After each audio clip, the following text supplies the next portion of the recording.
Okay, okay, everybody, we're being recorded. Okay, everyone, welcome to the Our Revolution East Bay monthly meeting. Today's going to be our third endorsement meeting for this season, and we may have one more after this, I'm not sure. The only people we're endorsing right now are people that are going to be running in the primary.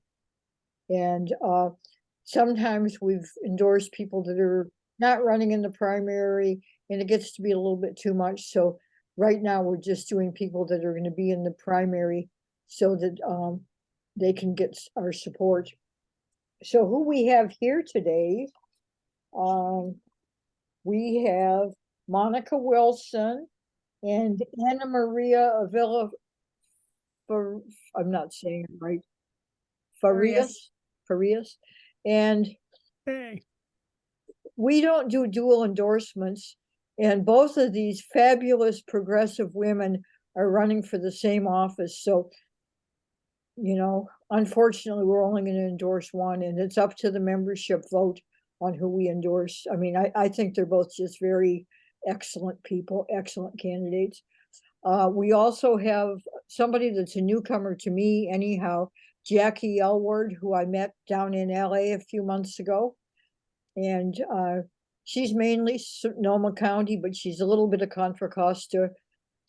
So we've invited her. And the fourth person we have is Margo Smith, who's running for the Assembly against our favorite person, Buffy Wicks. And we're happy to see somebody running against her. And that's for District 14, I believe it's called now. I know this stuff changes around. So I think we're ready to start. Oh, also, one thing I need to mention, there's a possibility that we're going to have one other person show up, Ash Kalra, who will be speaking on healthcare bill if he does make it. And he'll probably get a little bit of a talk on why he, like our endorsement also. We don't know if he's going to make it or not. And if he does, given the time constraints he has, and I know you're all busy, but given the time constraints, we'll let whoever's talking finish, and then we will go into him, and then back to the program. Just so people, if I end up saying, okay, that's it for now, hang with us. Okay, so I think we're ready to get started on the endorsements. I think Susanna Williams is going to introduce the people from one at a time and hear from. And do you want to give the logistics of how we'll do this, Susanna? Sure. We're pretty flexible around here. So, Carol, I can't remember how many, what did we get? Like 2 minutes to introduce yourself, talk about the platform? Yeah, and we won't cut you off in exactly 2 minutes because we have 100 people in line today. We're nice about that. And we try to schedule these things so we don't have 20 people that are talking on one meeting. So take a couple of minutes and introduce yourself, talk about why you're running, your platform, why we should vote for you. Then we'll take questions from the audience, and then we'll give you like another minute-ish to close out. And everybody, please drop your campaign information in chat so that we have that. And then you may have all noticed this is being recorded, and we post this on our Facebook page and on YouTube so that people can come back. And then after we do this, we send out a ballot to all of our members in good standing. And then they will vote on the endorsements. And as Carol said, we don't do dual endorsements. And in some races, we do have more than one fabulous candidate running. So okay, so could I mention one other sure. thing on the ballots? The people that can vote are people who are paid members and up to date with our Revolution East Bay, and a ballot will be sent out in a couple of days, and there'll be a few days for people, to actually place their vote. And there will be a link to the questionnaire you sent us on each person's name. So if somebody misses today, they will be able to read about you. Okay, go ahead, Susanna.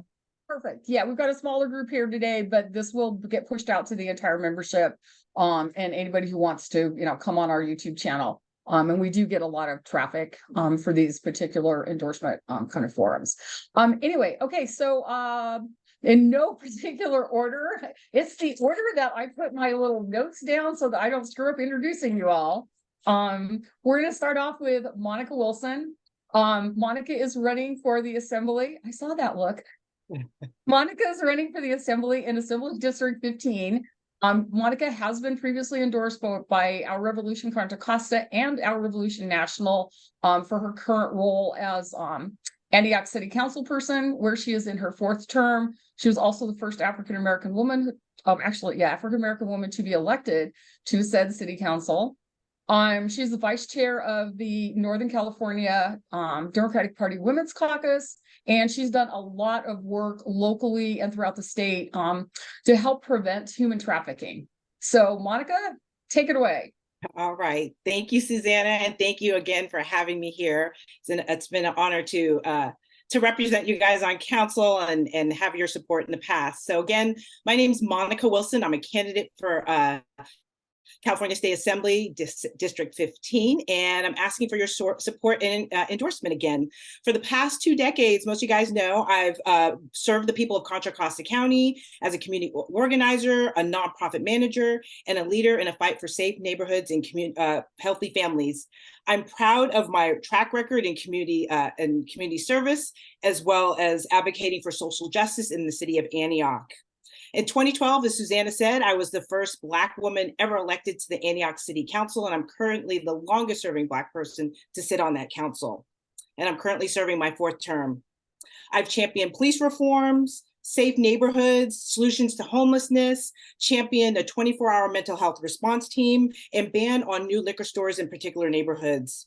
I've spoken out about our current crisis with the police department, even authoring an op-ed talking about an external audit and swift justice. I'm a regional and statewide leader when it comes to the fight in human trafficking. I serve as a program manager with Love Never Fails. I've worked with the state, alongside the state, on policy around illegal massage business throughout the state of California. And I've also worked closely with the Contra Costa County District Attorney's Office on the Human Trafficking Task Force. My work has been around empowering communities and amplifying the voices of those who are seldomly heard and historically marginalized. As an elected official, I've championed tenant rights, pushed for affordable housing, and fought for criminal justice reform. I've also been actively involved in addressing racial disparities in education and healthcare, and advocating for policies that promote equity and fairness. My commitment to my community is unwavering, and I'll continue to fight for the rights of all Californians. As an elected official, I know my my responsibility is around serving my community, listening to the members, making sure I hear all sides of the story. I've never used my position as an elected person as a point of abuse or bullying. I've always used my platform and my position to be there for the voices of everyone. So again, my name is Monica Wilson, and I'm asking for your endorsement for the California State Assembly, District 15. Thank you. Great. Thanks, Monica. Now we will take questions. Hey, Carol, do you want to run the questions or do you want me to do the questions? Why don't you go ahead? Okay, no problem. First up, Sherry, you have a question for Monica. Monica, this is a real tough choice for us because you have had a stellar record, but moving from the local of Antioch to the state, one of the issues that our Revolution East Bay is quite concerned about is healthcare and getting California, everybody in California available for a universal healthcare and single payer.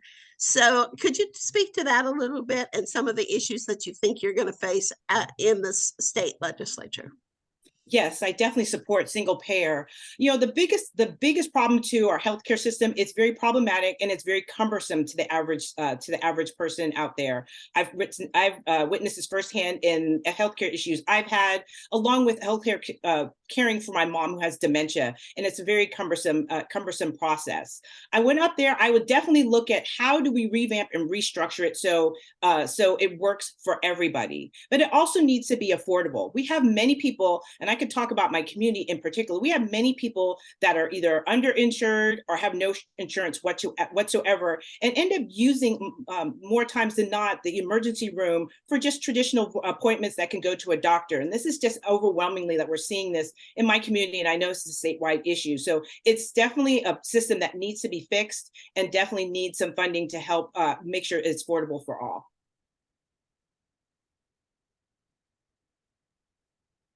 Thanks, Monica. Cordell, you are up next, and Mark, you are on deck. Yes. Can you hear me, Susanna? I can.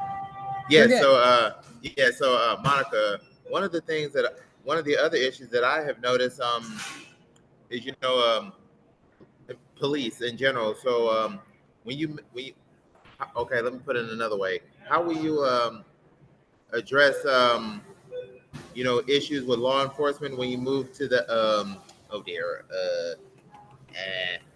state senate? Oh State God, Assembly. state assembly. Thank you. I was like, that was the question. All right, thank you. As most of you know, I've been a champion of law enforcement here in the city of Antioch. Most people probably know everything that's going on here with our police department. I've been very bold in the issues that we've brought up around use of force, definitely the hiring practices, especially around laterals that have come to our community, and really, really pushing for the 24-hour mental health response team that falls under public safety. That was an issue that I felt that's a response that police departments don't necessarily need to respond to. I would continue doing that work. And it's interesting with everything that we're doing out here in Antioch, and you hear other elected officials come to me, whether they're county or other city council members saying, how did you do that? We had the fortitude to bring that to council and say, this is enough. This is how we really want to see our police department. We want to see more police reform around community policing and really having the input of our community members. That is why we've also brought on a citizens oversight committee. So I'm going to take that. I know what it's like to work against, or in some cases with our police department, and definitely continue those changes and bring it up to Sacramento. Thank you. Mark, you are up next, and followed by Alfred. All right, Monica, thank you for being here this afternoon. In your first days in the California Assembly, for your district, what would be the first piece of legislation you would want to forward, that you would want to create a coalition around, that you would want to make happen? Well, there's a couple pieces of legislation that I definitely want to bring forward. As many of you know, I champion around advocacy around human trafficking, in particular survivors of human trafficking and survivors of sexual violence. A lot of times we're seeing some changes where victims are still being criminalized, although they are the ones that are being forced and coerced into the crime of human trafficking. They're not criminals themselves, but actually really seeing more resources around survivors of human trafficking. A lot of times they're asked to come and testify against their trafficker, and once their trial is over, there's no resources and nothing in place for them to help them transition into a life where it's a life of stabilization, a life that they have resources, a life where they have a livable wage, a life that they have housing. That'd be one of the first things I would continue and champion around rights of survivors of human trafficking. Thank you. Great. Alfred, you are up. Sure, thank you. So as you may have heard, a lot of Bay Area transit agencies need some more state funding next year and are also working on a regional ballot measure. Where do you think that funding source should come from? This is, as a board member of Tri-Delta Transit in East Contra Costa County, we've talked about this many times. We really need to lean on our federal representatives to get funding to us. I know every year they get earmarks and there's funding available to them. A lot of the Bay Area federal electeds know that the transportation is an issue, and we really need to get them to be partners in this in this fight for more funding. And then also we need to get all perspectives of different communities that depend on public transportation. A person that's taking public transportation that lives in San Francisco is going to have needs that are different from somebody taking public transportation from Antioch or San Ramon or Richmond. That we really need to get everybody's input on what is the type of transportation system that is needed in order for it to work for everybody. All right, thank you. Thank you. Great. Okay, we got 2 more hands raised. Matthew, you are up next, and then Igor, you're after Matthew. Hi, in last year's state assembly race for, I forget the district number, did you donate to Sean Kumage campaign? Yes, I did donate to Sean. I've known Sean for a while, and so I had donated to his campaign. So Sean Kumage is a corporate Democrat who was running against 2 progressives, Jennifer Steen, who we endorsed in the primary of that election, and then Liz Ortega, who we endorsed in the general election. As I said, like, Sean is just a corporate Democrat, and we are a progressive organization. And I'm wondering, like, and it really concerns me that, like, you were giving money to somebody who wants to block the things that we care about, like rent control, affordable health care, police reform. And that really concerns me, that how can we trust somebody who's going to support somebody like that running against 2 like outstanding progressives? Yes, like I said, I had known Sean when that election was going on. I've since gotten to know Liz Ortega, who I've had many conversations around a couple of bills that she was voting on. As you know, in the city of Antioch, I've been a champion around rent control, rent stabilization, anti-harassment, just cause. Those are causes I'm still fighting for. Although I did vote for Sean, I admit that I did vote for Sean. I still fight for a lot of the issues that you guys stand for. And so I hope that you don't take that one donation as something that one donation as a sign that I would not support issues that you guys support. Thank you, Matthew. Igor, you are up next. Hi, Monica. Good to see you. So as a quick background to what's going to be my question, last year the legislature passed an energy trailer bill called AB 205.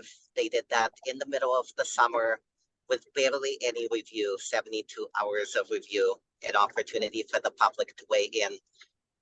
Hidden in that bill was an uncapping of what was previously a cap of no more than $10 a month that an investor-owned utility can charge ratepayers, which is about the national average. Since then, PG&E and the other 2 investor-owned utilities have proposed increasing the utility burdens of working families, folks on a fixed income, and renters by as much as $1,500 a year. When in the legislature, how would you approach that issue? And would you support putting the genie back in the bottle, sorry, Christina Aguilera, and putting a cap back on in terms of what an investor-owned utility can charge working folks? Yes, I would definitely support going back and looking at that. And Igor, as you know, I'm a type of person that really reaches out to people and gets all the information that I can before making a decision, or even making changes to policy and issues. So I would definitely support taking a revisit back and as you said, putting the genie in the bottle on that. Great, thank you. Okay, it looks like we have come to the end of our questions here. Thank you, Monica, so much for being here. Thank you, Champagne, for being on as well. So go ahead and take a minute or so to wrap up. And I saw Champagne has dropped Monica's links in chat. So if anybody wants more info, please go there. All right. Again, thank you for having me again. I've worn the endorsement of our revolution in the past very proudly and taken very seriously a lot of the issues that you guys have championed. As a council person, you saw I made bold moves around rent control, police reform, fighting and advocating for those whose voices have not been heard, and I'll continue that up in the state assembly.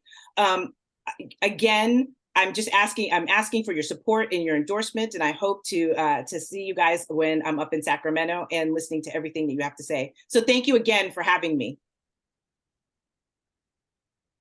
Okay, You thank are you very welcome. much. Thank you.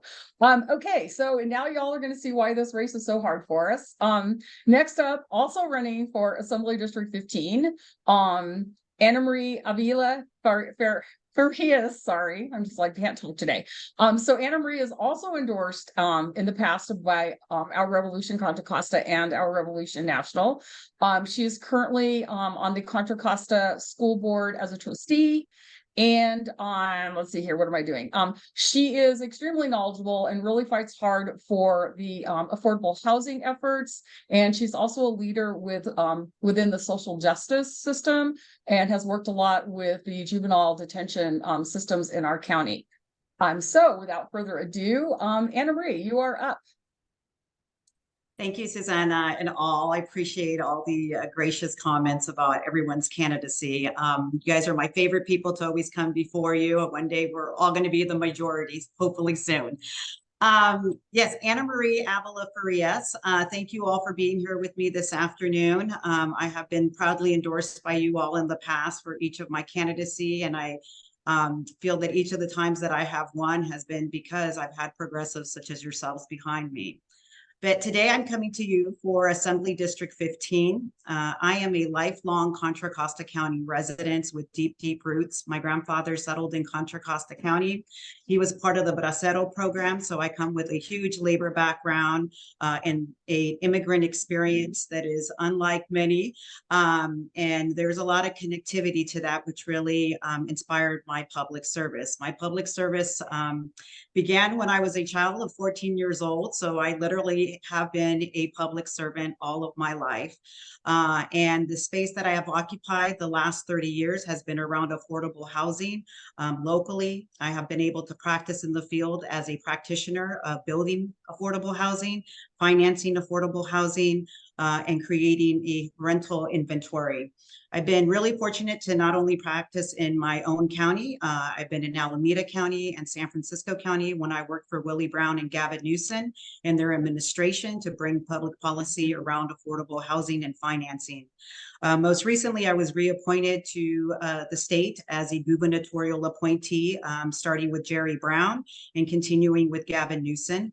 My experience ranges from locally to the state. I am the only candidate who actually has served at the state level doing public policy, working with legislature around housing, economic development, workforce development. It really is all tied together, and having a subject matter expert around housing is going to be very critical for this legislative role.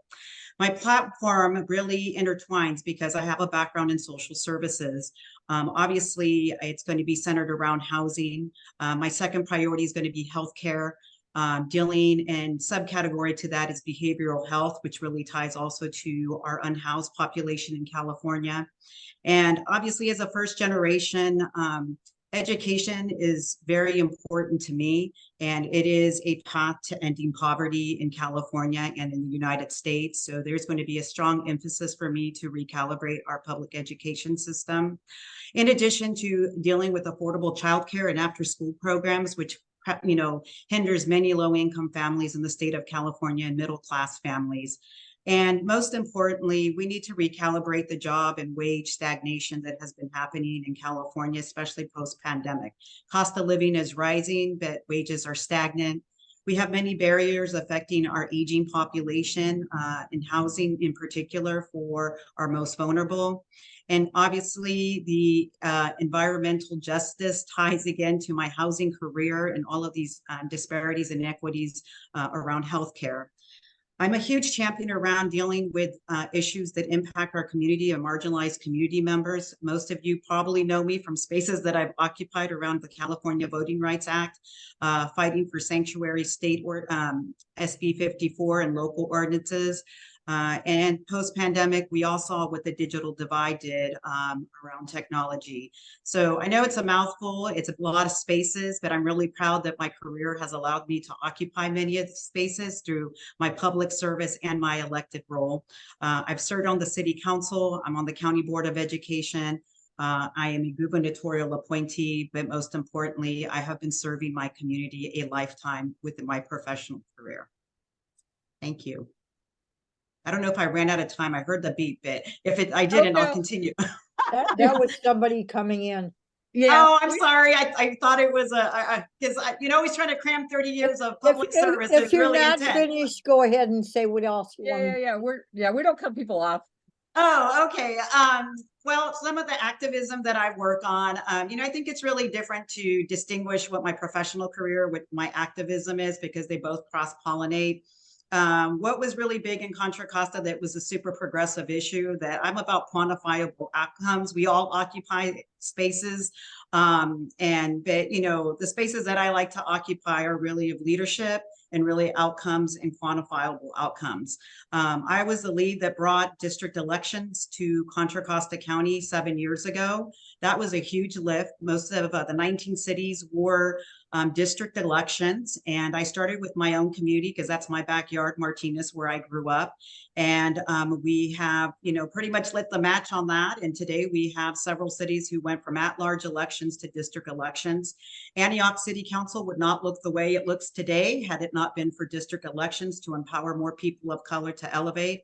Martinez City Council will not look the way it looks today, that we ousted Republican candidates that had served for almost 20 years, and we had attempted numerous times to unseat them.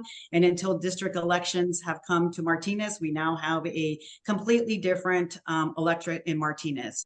I'm proud of that work. It was a really hard work because I believe that not only as the first Latina who was elected to the Martinez City Council, I have a responsibility, a social responsibility to help other people of color. I have an arsenal of people that I helped the ladder. And I think that is what really should define candidates, especially candidates of color, of how many other candidates, especially women of color, have you helped get elected. I can honestly say that most recently, we can go through the list, but I know we have a limited time. Most recently, I helped Yasmin Llamas get elected to the Martinez School Board. She is the first Latina to ever be elected in a district that is representative of 40% Latino. Tamisha Walker is another example of a candidate that I supported when no one wanted to support on the Antioch City Council. I can go on, but that's just to give you a sampling of women candidates and women of color that I have supported, and district elections made it much easier and possible us to bridge that divide. Immigrant rights has also been very dear to my heart because I come from an immigrant family.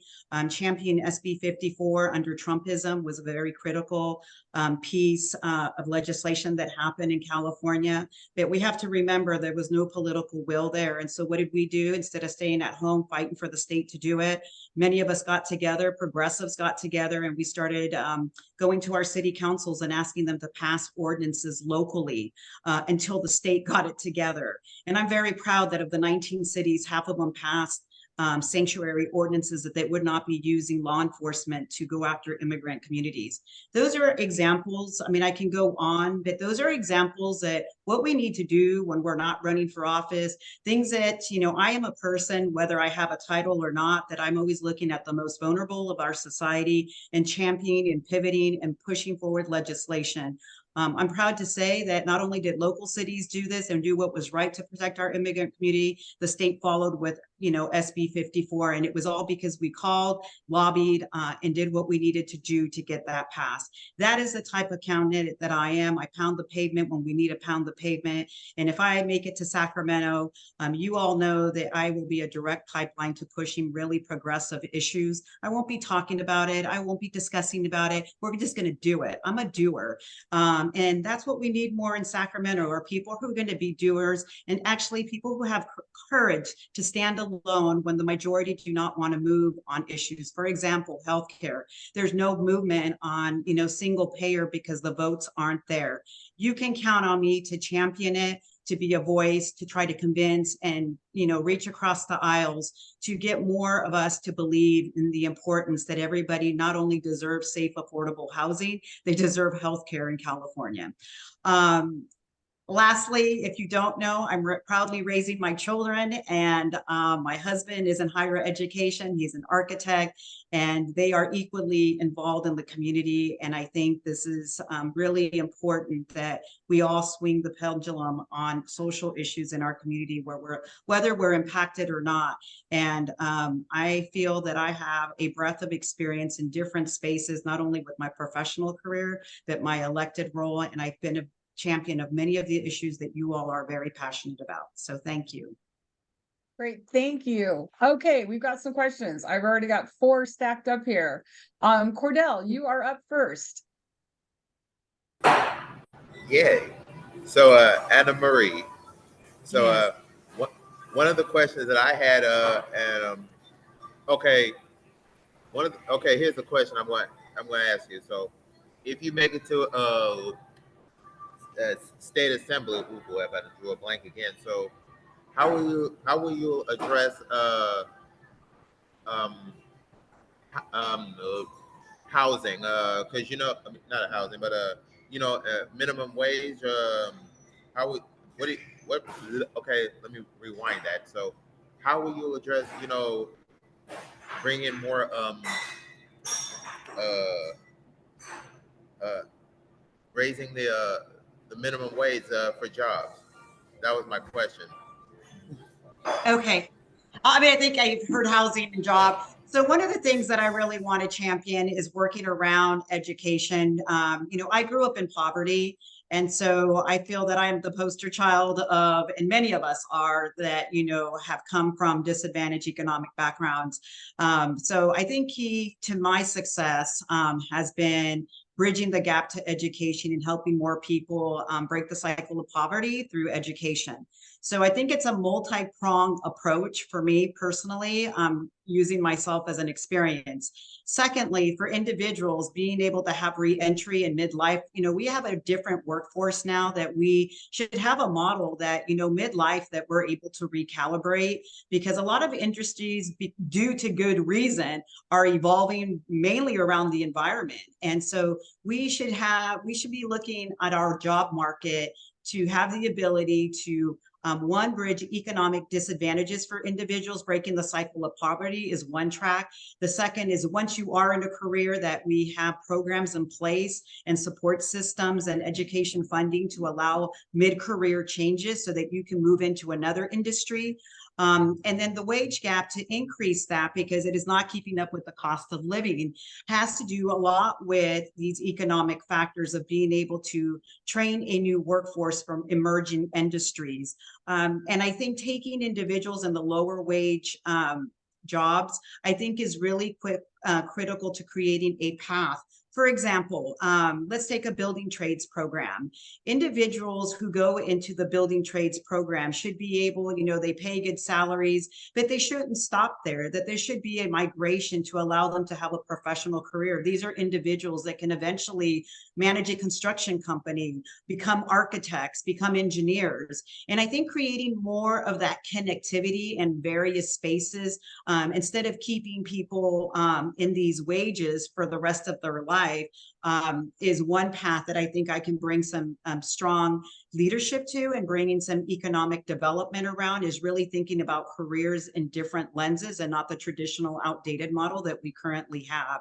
And I think people, when you start looking at our economics and our wage gap in that lens, I think there's a lot of opportunity and a lot of creativity that can happen. And I think things that people will say, wow, that makes sense. We don't need to fight, regardless of party affiliation. This makes sense to help people move up that socioeconomic ladder through wages. And that's through job development and education that I see that happening.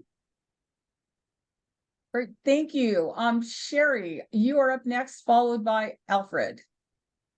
Hi, Anamarie. Thank you so much for being with us. On your questionnaire, you spent some time on housing, and especially with some ideas about how to help renters. Yes. There's a lot of rhetoric going around about rounding up people that are on the street and putting them into various things.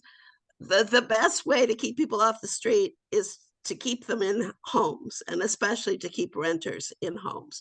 So I would like you to kind of talk a little bit about your ideas about helping the rental community, because that is the majority generally in our area in the East Bay. Thank you. Thank you. Again, that is definitely my wheelhouse in the space that I'm very passionate about, because I really feel that, I never thought in a million years, because actually, 30 years ago when I decided to practice in the field of affordable housing, a lot of people were just really scratching their head and said, what a waste of your education. Because if you noted in my education, I have a master's in information systems and an undergrad in business management. And that was definitely aligning the stars for me to be in the private sector and possibly in Silicon Valley or somewhere else, but as a public servant. I'm very passionate about affordable housing because again, it is the key, no pun intended, that unlocks many doors economically for people to be able to go up the socioeconomic ladder.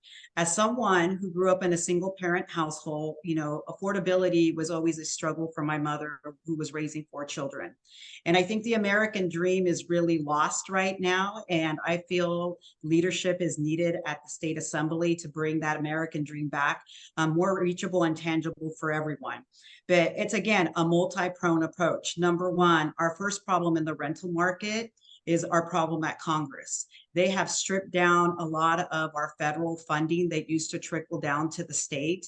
It is significant, the percentages that have declined, because people have not paid attention what has happened. And that is where the bulk of the rental subsidy had come over in the past years to fund affordable rental solutions. So having someone at the state legislature who really understands comprehensively affordable housing and policies and financing is going to be so critical for the other spaces that are just as important. So I think restoring our federal funding is going to be super critical to help the most vulnerable of society, especially as it relates to housing programs. I spent over 15 years administrating federal programs around affordable housing for homelessness. And I've also spent on the other spectrum of watching these funding programs being decreased and no advocacy and no one paying attention that these programs were being stripped slowly but surely. And then also helping people go from homeless programs as one area of funding that has been reduced, but then it's permanent rental housing, the construction around that. We have focused on homeownership and not rental housing, and our housing elements were completely out of calibrated. It's only been in the last 3 years, you guys, that the state legislature has really realized that, oh my goodness, city council members were not enforcing their housing element. I'm proud to say, which is why I'm not on the city council serving any longer, we're conservative, is I was the only one championing housing elements and pushing for homeless programs and very low income housing to be built, while my colleagues were approving fair market rate housing with no affordability for people in our community. So multiply that 19 times in Contra Costa County. This is why we have this problem. We elected many elected officials locally who refused to follow their housing elements over decades, not last year, not last week, decades. So every single council member who sits today on a city council and has not pushed the agenda of the housing element is responsible for the crisis that we have in Contra Costa County. Again, I pushed for the first, when the state first brought out the ADU ordinance. I knew that was a wonderful opportunity in our county because many of us occupy parcels that are over an acre long, big, because we're the suburbs. There should have been a huge production of ADU units. Yeah, that's one unit, but guess who it can house? It can house the most vulnerable of our society, our seniors who need generational housing and boomerang children that are coming out of college that can't afford housing.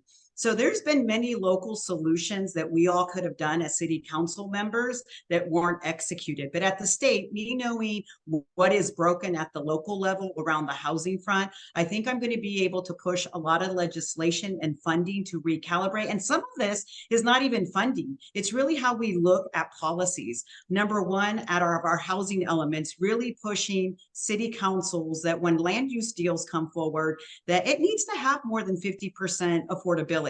That we actually need to have development for low income families. We need more rental housing, not just home ownership. So funding is critical from the federal to recalibrate, but also at this legislative really coming up with public policy solutions that tie into these housing elements. These housing elements are key to solving the solution. And then fourthly is the land use and then entitlement. There is a bottleneck. I'm sure all of you at one point or another have put a permit into the cities and your communities. It takes anywhere between 12 months to 18 months to break ground. We need more streamlined solutions and incentives for property owners to want to build on their properties and increase the density and stop the NIMBYism that still exists and predominantly in Contra Costa County.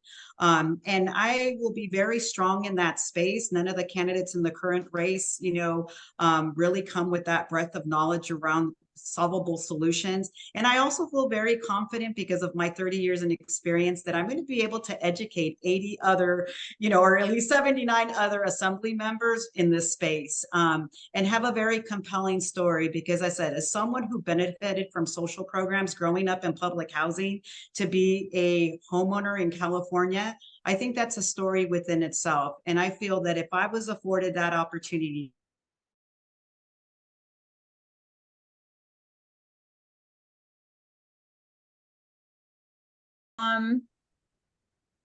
oops, oh, there's Alfred. Alfred, you're up next. We're running into a little bit of a time thing, so we're trying to make this a short meeting. So I'm sorry, Susanna, I went off on my housing tangent. I know. I like maybe like on the questions and the answers. We'll tighten up a little I'll bit. speed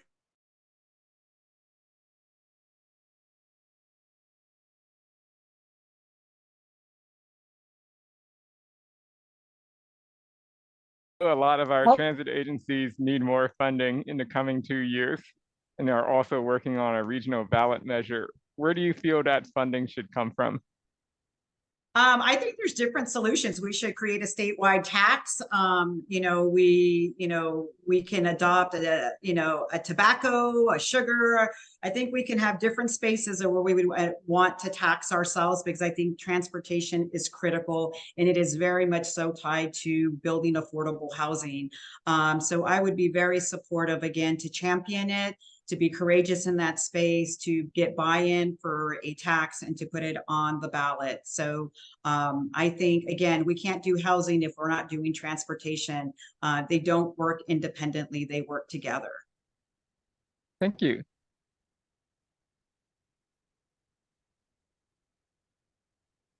Okay, that was so short I couldn't figure out how to unmute. Okay. Thanks, Alfred. Okay, Mark, you are up next, followed by Igor. Very good. Anamarie is, I'm very biased. Anamarie is one of my absolute favorite people in Contra Costa.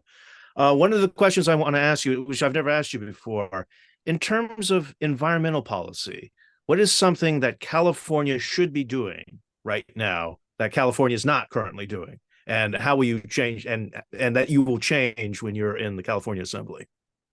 Well, obviously, it's always going to tie to housing. California has a lot of brownfields, unfortunately. And because of federal funding, the allocation of who gets to clean up brownfields is really competitive and not very accessible. I would love to see California pivot from that and create a mechanism for ourselves to be able to create going from brownfields to greenfields. Because many of these sites, I live in ADEM 15 in a very industrial area. There's a lot of parcels that if environmental cleanups actually took place, we would have a lot of available land to do community partnerships to build affordable housing and homeownership opportunities. But there isn't a lot of leadership in that space because of funding. And I don't think that, our environment should be contingent on, funding availability of grants. So I would love, as a housing practitioner and a land use individual, I would love to see a mechanism and a program to encourage communities to really relook at these brownfields and find a California-centric funding source or process to allow cleanup of these environmental sites. I mean, and obviously beyond repurposing the site, it has so many other environmental benefits that, our rainwater is not seeping into contaminated soil and contaminating our rivers and lakes. So obviously it has a lot of other trickle down effects, whether something gets built or not on it is cleaning up brownfields in Contra Costa County and throughout the state. Thank you. Great, thank you. Igor, you are up, followed by Matthew. Hi, Anna Maria. Good to see you here. Uh, so my question, given your work in the space, is something you may be familiar with already. So as you may know, right now, there is an attack by the investor-owned utility monopoly on the ability of renters, schools, and farms, anyone living in a property with more than one electrical meter, to be able to save as much as $50 a month on their utility bill through rooftop solar. So the first question is, given that this is like the decision will be issued on October 5th on this matter, would you be willing to contact the governor in the next few days to let him know that renters, schools, and farms should at least, at minimum,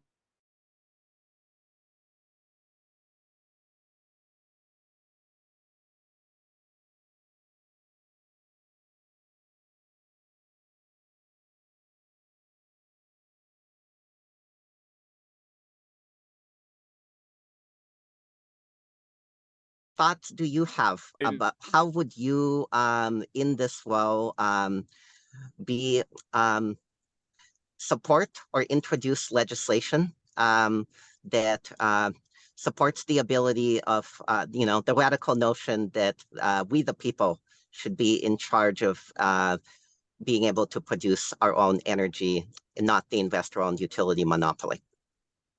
Well, obviously, we definitely need to break down the monopoly. But going back to your first question is I would definitely, I have already reached out to the governor. One of the many spaces that I occupy is I work with the Casita Coalition of California, which is all the housing advocates, very progressive public policy. And as I said, housing really has tentacles into many spaces, from land use to energy to transportation. So through the Casita Coalition, we have already signed on to a letter advocating to stop this. So, but I will do it again in a different capacity. So I'm happy to do that as well. Secondly, besides breaking the monopoly and giving us more options, of community-based utilities would be, I think, one path that California should explore, that we control our destiny and our future, and that we speak for the most vulnerable that are most impacted, because basic necessities like energy should not be at the cost of deciding whether you're going to pay your rent or go buy groceries. And we're getting to that space in California. And again, we're going to need someone at the state legislature that really understands all those spaces and how they interlink together. It's not one or the other. It's simultaneously managing all these crises at once, and then how they cross-pollinate. And again, as someone who wears a housing hat, the housing hat, again, has many tentacles into these other spaces of public policy, which is why I feel I'm going to be the strongest champion of most of these policy changes. And yes, Mark has a bias, and those of you who have worked very closely, I don't shy away from conflict. Beyond saying that we're going to do something, you need a fighter, and you need a fighter who is not afraid to stand alone when we have work to do to convince others. So that does not, public policy does not change if you're afraid to go into fights and go into lion dens. And I'm pretty courageous in that space, and I get my beatings for it. But when I'm passionate about something around social change, I'm there by myself, and I'm okay with that. So thank you for that question. That was really good. Great, thank you. Okay, Matthew, you're up next, followed by Joaquin, and Joaquin's going to be our last question for Anamarie. So Matthew, go ahead. Hi, Anamarie. So my question is essentially, I don't know if you heard the question I asked the previous candidate, the other candidate in this race. So I'm going to ask a similar question. Are there any donations or to candidates or endorsements you've made that you think that we would raise alarms for our organization? Like, or then you made, like I mentioned, like the other candidate donated to Sean. I can't remember how to pronounce his last name. Are there any cases of you donating to a corporate Democrat that would give us pause about considering endorsing you? Well, I definitely do not get in the practice of donating to corporate Democrats. However, like Monica, I did donate to Sean Kumagai, but I would like to share with you the logic on that is Sean worked with me on SB 54. And we worked on the local ordinances in Contra Costa. So we were part of the Immigrant Coalition, which is how I worked with him. It wasn't like a blanket donation of somebody that was just running. I actually was in the trenches with him working on some important immigrants' rights legislation, which is where I got to know him. Obviously, he then ran. I did not know Lise Ortega, but most likely, had she lived in my district, we probably would have crossed paths, but we had never crossed paths. Versus I had actually working experience from the activist side with Sean Kumagai. And I felt as a child of, immigrants, that was an important space to know that someone was going to be solid for immigrants' rights in California. Other than Sean, I can't really think of any other corporate Democrat. Again, I'm a pretty liberal, progressive woman, a woman of color. I usually don't go around, and I have been known to really flip, politics in Contra Costa. As I talked about, the California Voting Rights Act is really to help progressive candidates emerge from coming out of, at-large elections that, traditionally support not only Republican candidates, but more of those corporate Democrats that you're talking about. So I feel I have contributed significantly in that space and will continue. And again, this connection is an anomaly just because of what Sean and I worked on together prior to his candidacy for assembly. Thank you. And last but certainly not least, Joaquin, you're up. And you're muted. Okay, oh, there you go. Sorry. Hi, Anamarie. Thanks for coming. You mentioned the housing problems and wondered whether you would have supported Buffy Wick's legislation that weakened the CEQA. I'm sorry, you cut out. Can you repeat that one more time? I'm sorry. I wonder if you got to Sacramento, would you have supported the Buffy Wick's legislation that has, I don't know if it's been passed or signed off by Newsom, but would weaken the CEQA requirements for localities, especially the university and owned properties? In the housing legislation at the CalFHA, there's really mixed thought process on the CEQA because for me personally, anytime that I can protect the environment, I'm going to protect the environment over land use development. So I would not work towards weakening CEQA requirements. What I would work on is creating programs that help people and streamlining processes that people, the bureaucratic process hinders a lot of projects, but it should not. I think people confuse streamlining governmental requirements with removing. I do not believe when it comes to protecting the environment that we should strip down more public policy. We should be doing more protection. Okay. Thank you. Thank you, everyone. Thank you, Anamarie. So take a minute or so to kind of wrap up and make sure and drop your campaign links in chat, please. Okay. Thank you all for spending this afternoon with me and for inviting me. I hope to have, at least created food for thought for you all to see me in a different lens and my bandwidth that I'm able to take public policy from a helicopter level down to the basement, not only through my personal experience as growing up a child in poverty from a single parent to being raised in public housing into spending the last 30 years of my career in affordable housing and doing social equity through my public service. This district is really important to me. It's my hometown. It's my backyard. It's a space that I've occupied and know really well. Outside of the district being a moderate district and predominantly white, the next population is Latino. And I think it's really important to have a legislature at the state assembly that is reflective of the demographics of our community. Contra Costa has yet to have a Latina candidate emerge. We have Tony Thurman in education space, but at the assembly, we have yet to have a Latina or Latino candidate emerge from Contra Costa. And again, I feel that elected roles should really be reflective of the demographics in the community. I'm going to be a candidate that champions for social justice for everyone, for all candidates. I think just having the lens and having that diversity is critical to this seat, and having the public policy background that I come with.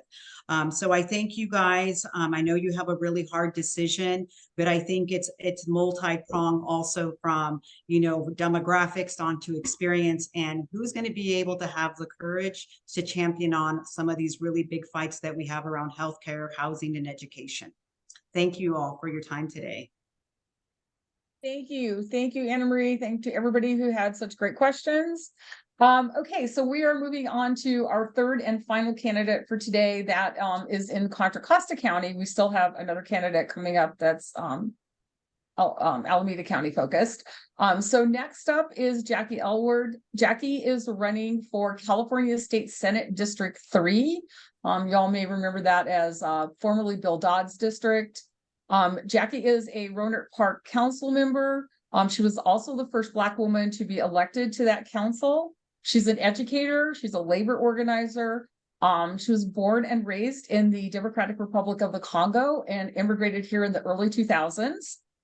She also founded Les Enfants Baobab. Hopefully I did not butcher the pronunciation of that too badly. In 2015. Les Enfants Baobab. Oh, I know, my French is really bad. It's a nonprofit that supports children. Jackie, take a few minutes, tell us who you are, why we should endorse you, and then we'll take questions from the audience and then have you wrap up. All right. Hi, everybody. I'm very excited to be around you.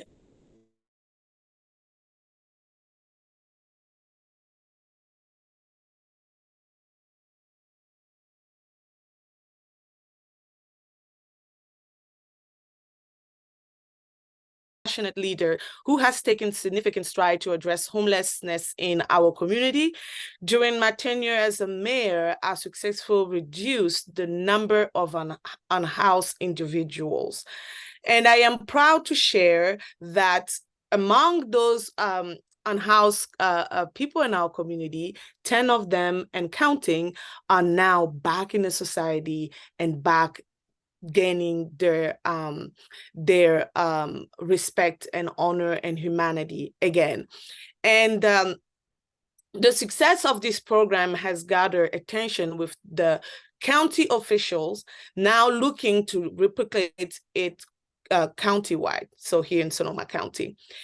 As I set my sight on the state Senate, I am determined to tackle homelessness more systematically. And I don't have to wait 30 years to do the job. The moment I got elected, I jumped into it and made it happen. Being the first Black woman mayor north of the Golden Gate, I have tirelessly advocated for greener technology integration into our infrastructure. Environmental sustainability is close to my heart. Coming from the Democratic Republic of Congo, I understand the need of fighting for our climate and also the protection of our environment. I see firsthand the devastation of having my entire childhood neighborhood disappeared because of climate change. So, moreover, as a proud mother of 3 children who have gone through the public education system, I know firsthand the importance of quality education. That is why I have worked closely with the California Teachers Association. As you know, I am an organizer to organize and collaborate with educators that have given me valuable insight into the challenge of education system and also family values. I am the only progressive candidate in this race. I am the only one that have signed the no fossil fuel agreement. And also, I am running for the Senate seat because our region needs a champion for the people representing us in Sacramento. We deserve a state senator who will do what's right even when no one else is looking. I have a reputation of being bold and tackling things that no one wanted to take. I went on and oh, is that No. oh okay. I boldly advocated for police accountability. I advocated for private auditor to come in and look into our police department, and also to I made sure to advocate to add in a lot of training that will implement police accountability and also de-escalation. And also I advocated for our LGBTQ community, also because as we know that a lot of time they get left out when it comes to recognition and also inclusion. My priorities are that treat homeless like the crisis it is, invest in affordable housing, mental health crisis, mental health services, and quality schools. I will also make sure to focus on climate action, wildfire coming from Sonoma County. The wildfire has been a huge problem over here and also throughout SD3 and throughout California. And also sea rise mitigation as well. And my biggest thing is standing up for working families, to be the champion for fair wages and benefit. A lot of time we have legislature that will come to a group like yours and make promises to bring the change, but when they get to the seat, the talk change. I promise you that I am not that kind of person because I don't fit the box. I am a new wave that is coming to change that. And right now we have the opportunity to change it because we have an open seat. I am proud to let you guys know that Working Family has endorsed my campaign as well as the Grassroots Law Project, because they've seen what I've done and what I continue to do. I'm not waiting for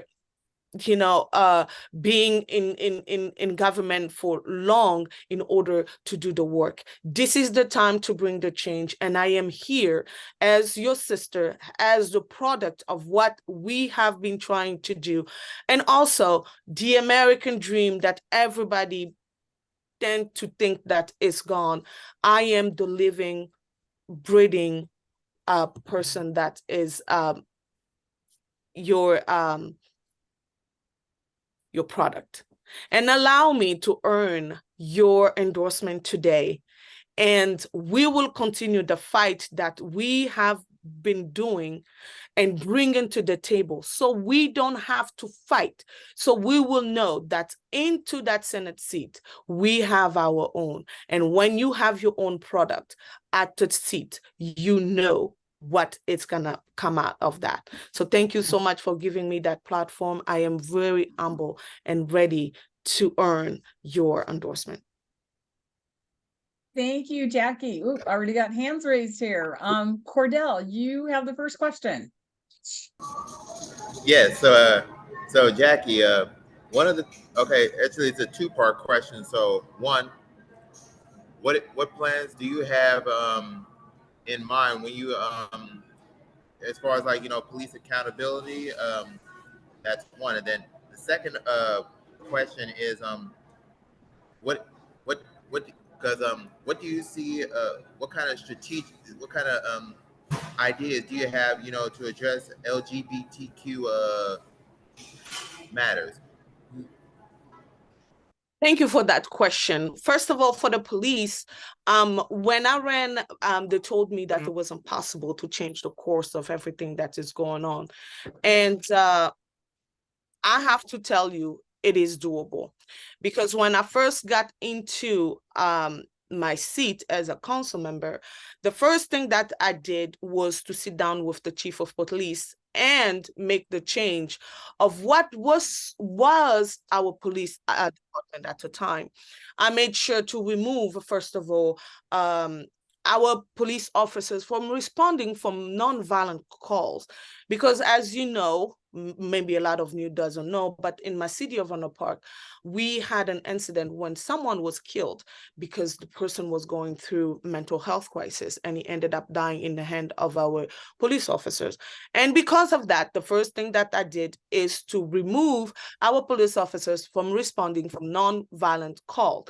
Instead, to bring in, now we call SAFE, a group of of mental health professional to respond to those calls. So that way they understand what is going on the ground, and we need to have that as well. And the way that I'm gonna address it, I am bold. I call the dog by its name, and I don't shy away. If we need to be calling, sending our public safety officers to go back to school and learn the appropriate way of dealing with de-escalation and racial equity, equality, and everything that comes with it, is something that I pushed it in my city, and I will push it on the state level. And also when it comes to the LGBTQ community, I have family members that I dearly love that are part of the LGBTQ community. Some of them are twins, and some of them are still figuring out. Well, we need to protect everyone. And I put in place, for the first time in the history of Ronald Park, I pushed for us to fly the pride flag in our city.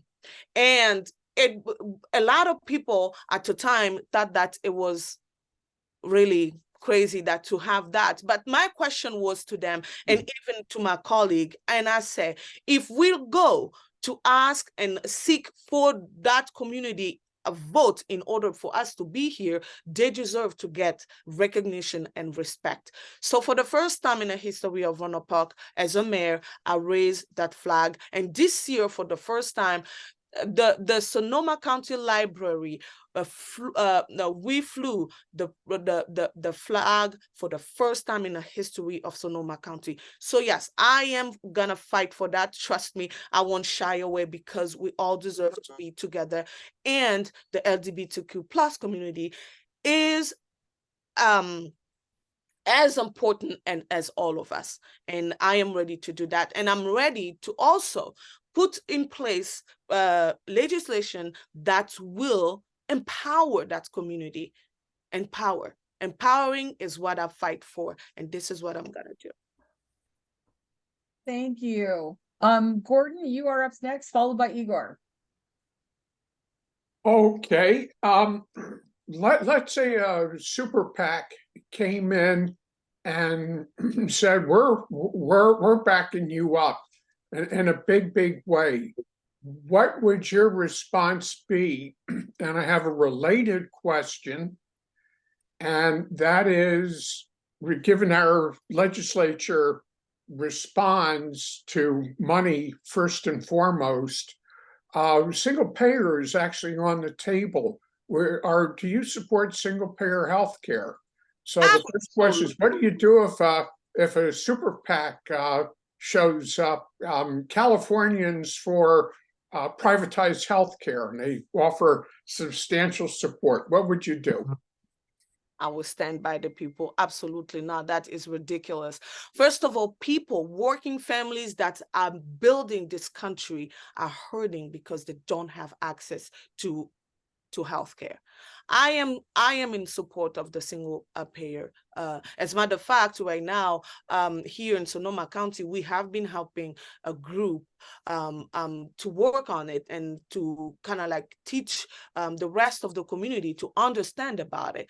I mean, we cannot shy away. PAC or no PAC, I don't give a damn what they're gonna think, because you know what? Right now, it is time for the people. The people need to be sitting in that table. The PAC have had the time. Now Now it is the people's time, and it's time to bring the people to get access to what they deserve, because they work hard for it. Kaiser and all this other groups, they make so much money. They make so much money. Now it is time for us to earn what we deserve.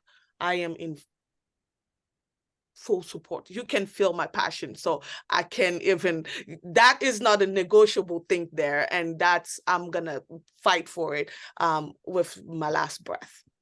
Let's say another super PAC showed up, Californians for fair taxation for business. And this was formed by the Chamber of Commerce and had backing from David Koch and a bunch of others. They showed up and they were offering you substantial support. What would you do about them? Well, we know that the super PACs and, they've gone away with not paying their share. Us poor people have spent all our money, the one that we can bring in our homes, and paying the taxes. Now it is time for them to pay their fair share. I don't care what they say. Now it is time for them to pay the fair share. I mean, it's time right now to have elected official that will say enough is enough. You have your time. Now it is the time for the people. It all goes back to the people, those that have given me what I have today. So I will stand by the people. They like it or not, that's not my problem. They will have to pay their fair share. For way too long, that proposition that they have put together have protected them for so long. Now it is time for us to have a say. Thank you. Thank you. Igor, you are our next question asker, you call. Hi, Go Jackie. ahead. Hi, Igor. Good to see you, and thank you for signing the No Fossil Fuel Pledge, and thank you for running. I'm gonna put a few things in the chat as background, but you've heard this before. Right now, there is a two-pronged attack by the investor-owned utility monopoly, including PG&E, on renters, working folks, and schools.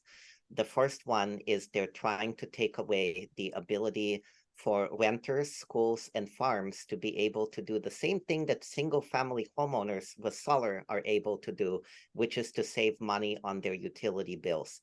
So my first question is, will you make the call to the governor in the next 3 days to tell him not to do this? The script is now in the chat. The second question is, in the legislature, would you introduce legislation to repeal the previous repeal of a $10 a month cap on the amount that a utility can charge working folks, so that utilities can, for one, start paying their fair share? Well, you and I have been working at this the whole month. We've been calling and chatting and calling all our representatives for bills that, we care about. But absolutely, I will call. I always call. That is not an issue for me to call, because I stand on. I can be standing by myself and have other people not do it. But if it is the right thing to do, calling and really making sure that our workers, the people are protected is one thing, but acting on that is another thing. So for me, both of these things are very important. And renters, single home, what is the difference? We want to keep everybody in the home. We need to treat everybody the same way. We cannot treat one side a way and the other side, because what? A lot of people in my district, in California, a lot of people are renters. Already the rent is so freaking high. I'm sorry. And then you come and trying to get them to pay even more on something that they deserve. I'm sorry. No, that's not going to happen. Protecting, being fair. When we talk about equity, equality, and inclusion, that has to be we need to put our mouth when our money is, or vice versa. So for me, that's not even a question at all. It's not even something to think. It's something that has to be done. And we need to protect that. I will be fighting for that. And you know it. And I do it. And I will continue to do it. And when it comes to the utilities, it pisses me off. I'm sorry. I have just to say that we even have to come here and start talking about them. They piss me off. And I'll be probably their nightmare when I get there. And trust me, they will try to get me not to get to that seat, already started, because they know I told them that I was going to run. It's the people's time. They wanted me to get back. No, PG&E and everybody else need to do what is right. They like it or not. I will be the nightmare if I have to be, because you know what? Coming from a working class, coming from a family that has struggled, to put food on the table, having my husband working 2 jobs at the time, barely being at home because it's their time. Okay. That's not even a question. And you know what? They like it or not, that's not my problem. My problem right now is to have the new, fresh voice and fighter that will stand against PG&E and say, I don't care about what you think. You will do the right thing. And I am good on convincing other people. I work really well with everybody. And that won't take me long to convince everybody to rally around me and vote for that bill. Trust me.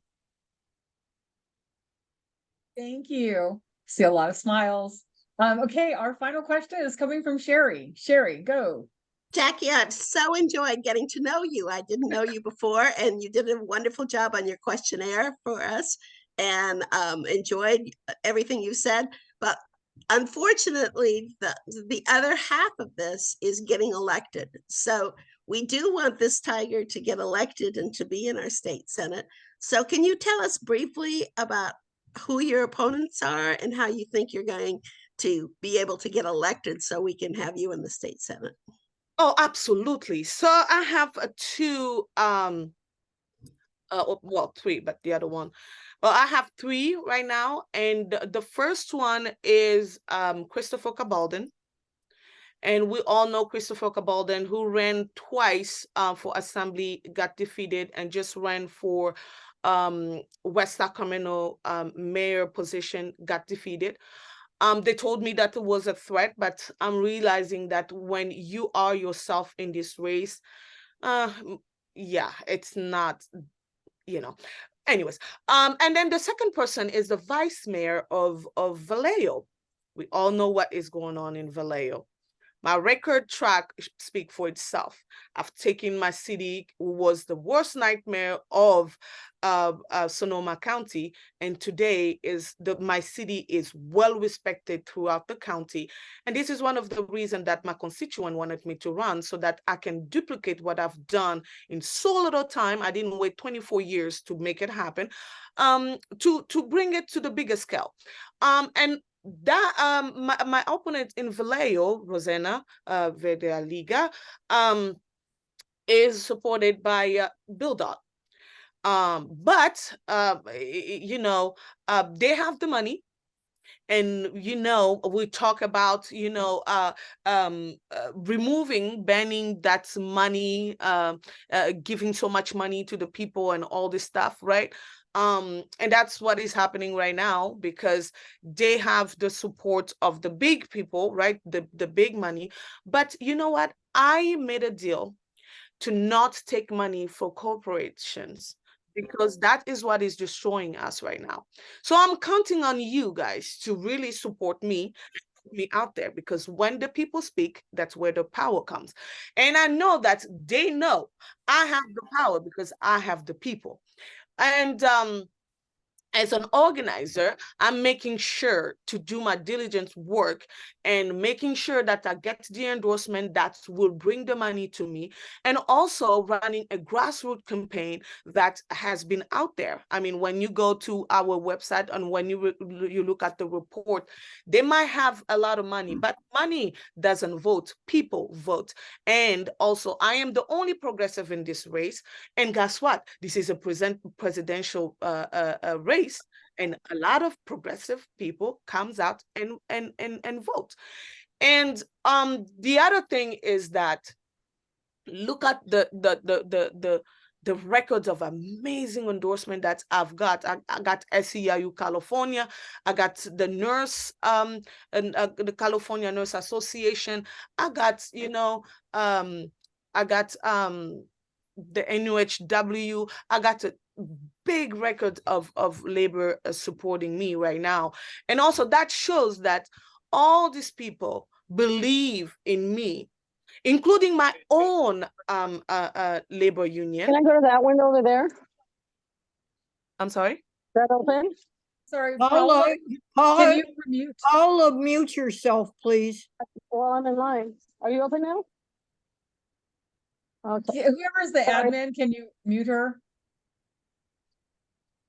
Okay, I think we're good. Sorry, Jackie. Oh, no, it's okay. It's life. We Go all ahead. right. That's third. So I lost a little track of what I was saying, but and to sums up, I was saying, as an organizer right now, I'm organizing, preparing the field, because I know that I have the ability to win this race. Well, they might say we have the money, we have the experience. Well, what is your track record is showing? For me, well, you might say I don't have the experience, but with my record, I've showed that I don't have to be in politics for so long to change the life of the people. Political will is what is changing who we are and what our political environment should be.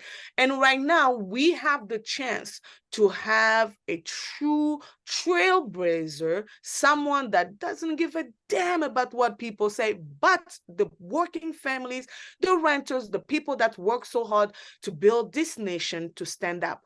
The people that have given me the ability today. When I came in this country, I didn't speak English. As a first generation immigrant, people like you have given me the opportunity today to even be able to run. As a first person born from Africa in this position. Really? And we cannot say that, well, this is our seat. This is our race. I know I'm going to be there. They can put the money out there, but you guys have the ability to see where each person money is coming from and make the decision. Right now, that's the reason why I come to you to put your own product into that seat. And I can make it happen. If I ran against someone that was in power in politics for 24 years, he had all the money, all the support, and I came with my grassroots contribution, and I won all the precinct and all the votes.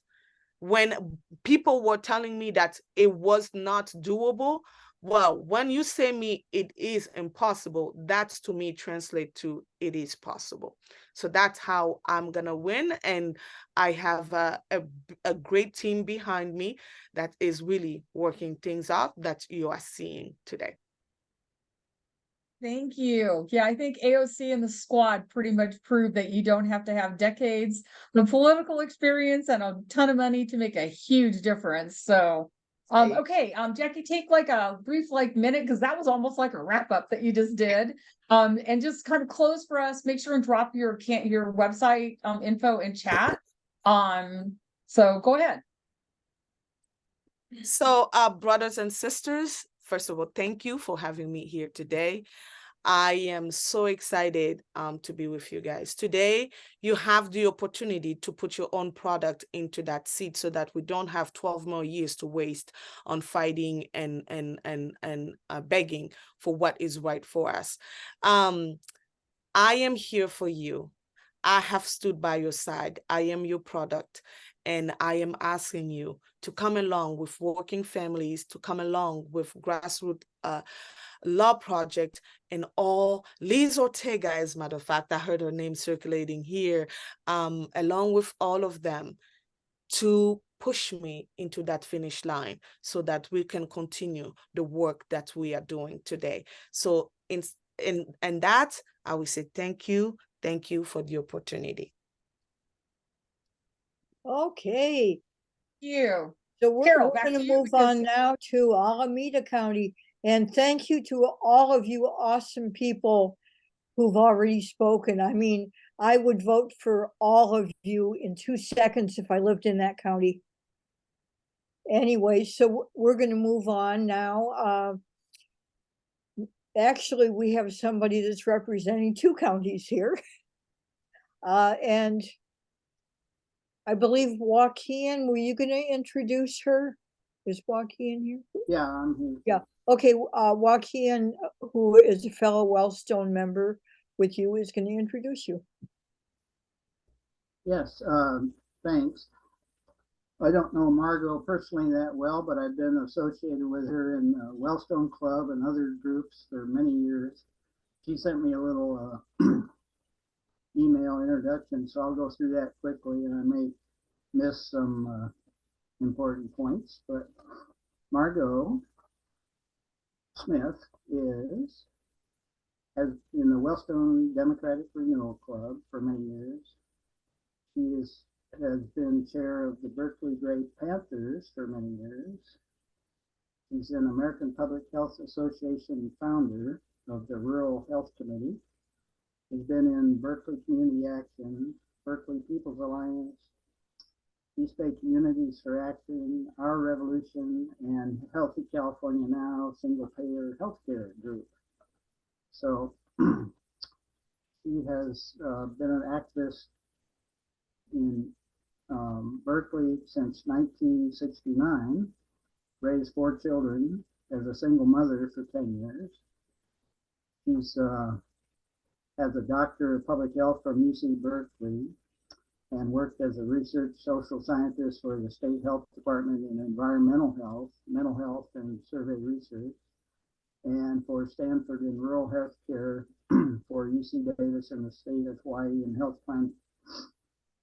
And she has produced political videos and organized many events to educate the public and support causes. As far as videos, she did political videos of cooperatives, namely the Cheese Board and Inkworks Press and Rainbow Groceries, which were shown on PBS TV and Union Conference on Women, filmed in Beijing in 1995, et cetera, et cetera. She's an amazing activist. You can see her videos on YouTube, Margo Smith channel on YouTube. Anyway,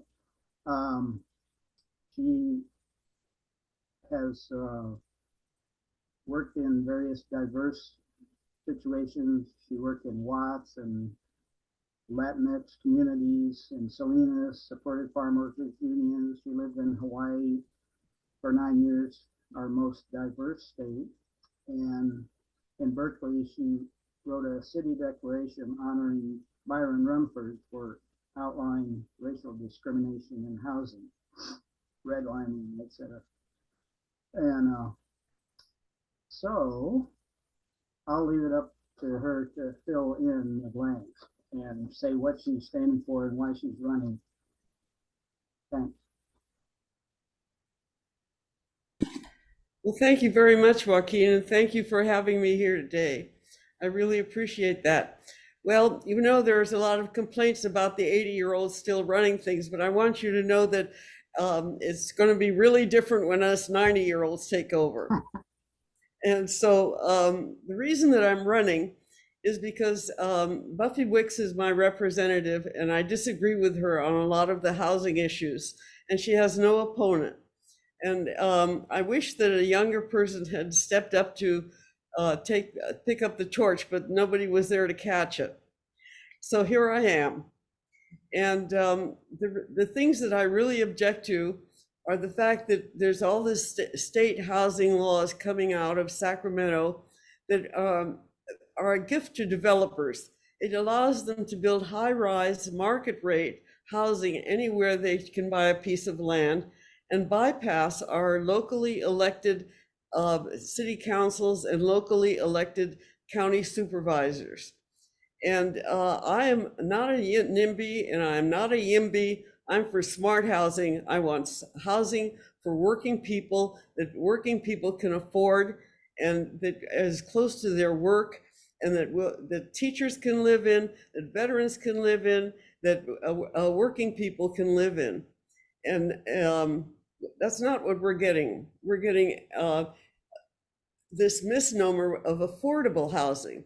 Well, affordable housing is based on I'm a data wonk. You're going to hear numbers. I'm a I'm a social scientist, and so I use numbers.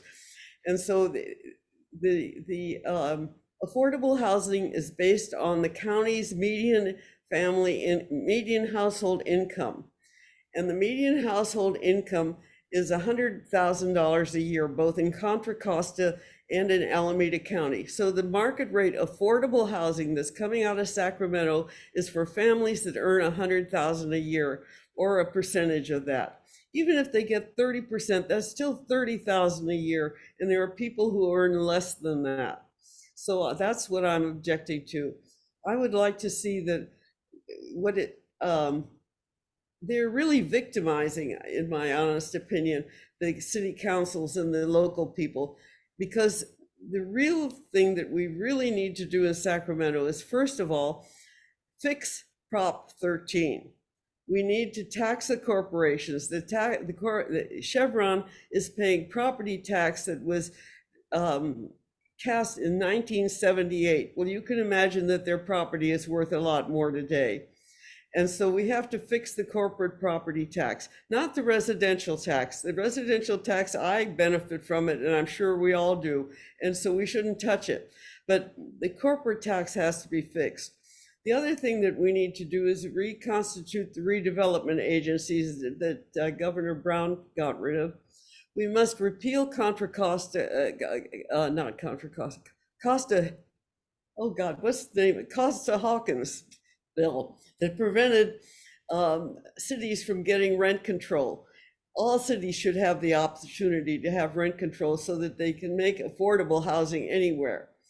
And the other thing that really bothers me is the fact that the housing people, there's a fight actually at Sacramento between the finance department and the community and development housing department.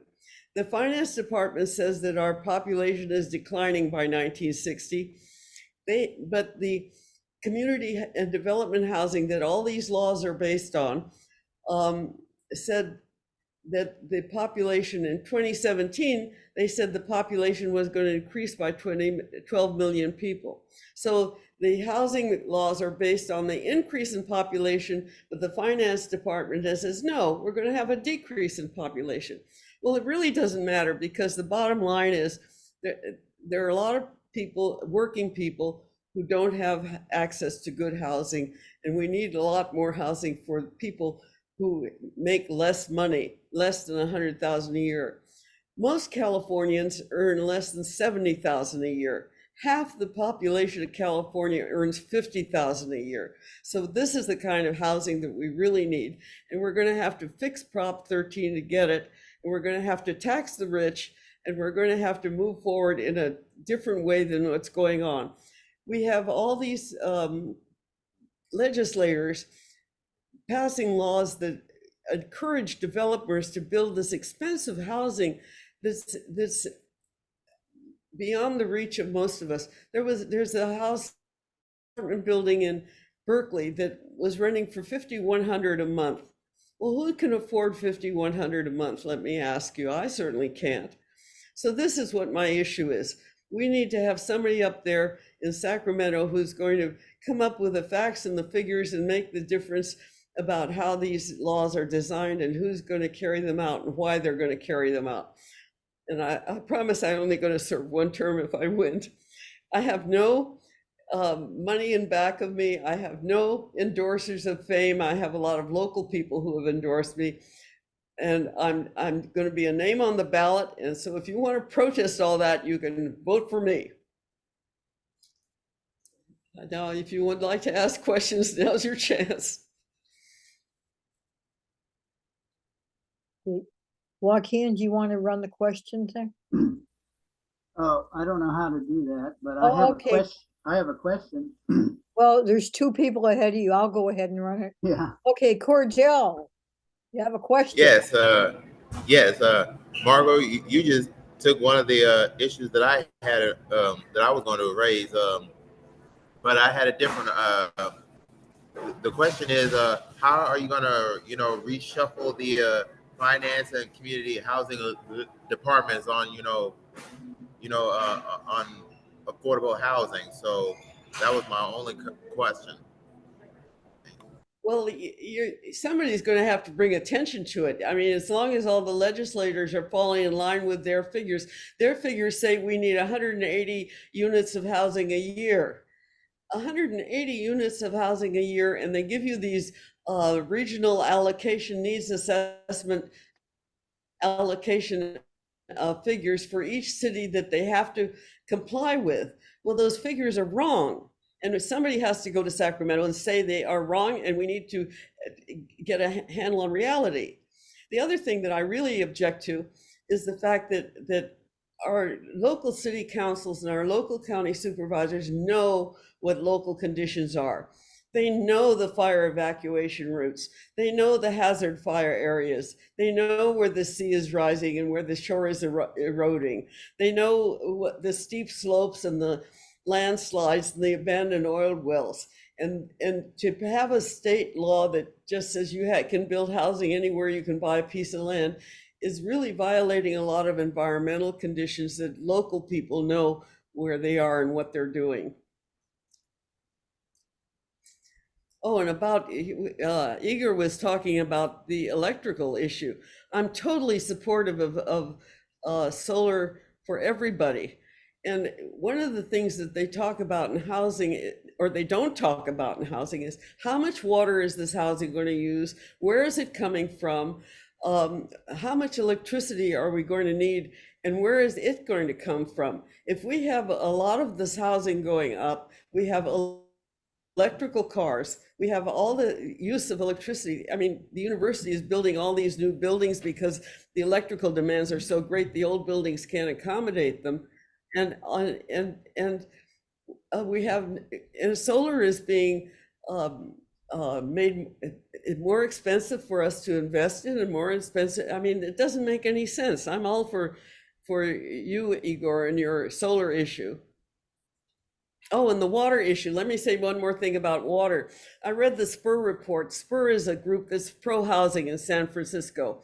And when they talked about water, they said, well, folks, don't worry about water because we'll have desalination happening. Well, do you know how expensive desalination is? Do you know where the electricity is going to come for desalination on top of everything else? Do you think poor people can afford water that's desalinated? I mean, come on, let's get real. Okay, I guess Gordon is next. Somebody asked Franklin Roosevelt where the two little raiders came from, and he said they came from Shangri-La. I guess that's where the electricity is going to come from. I see. What's your position on single-payer health care? That hasn't come up yet, and I'll have another question after you answer that one. Oh, I've been working from single-payer health care for the last 20 years. Okay. I was a member of Vote Health. Very, very, very good. What do you think about doing things to limit the activities of private equity in, well, I'd say everything. They're active in healthcare, but specifically in housing. And do you think we should impose a vacant units tax?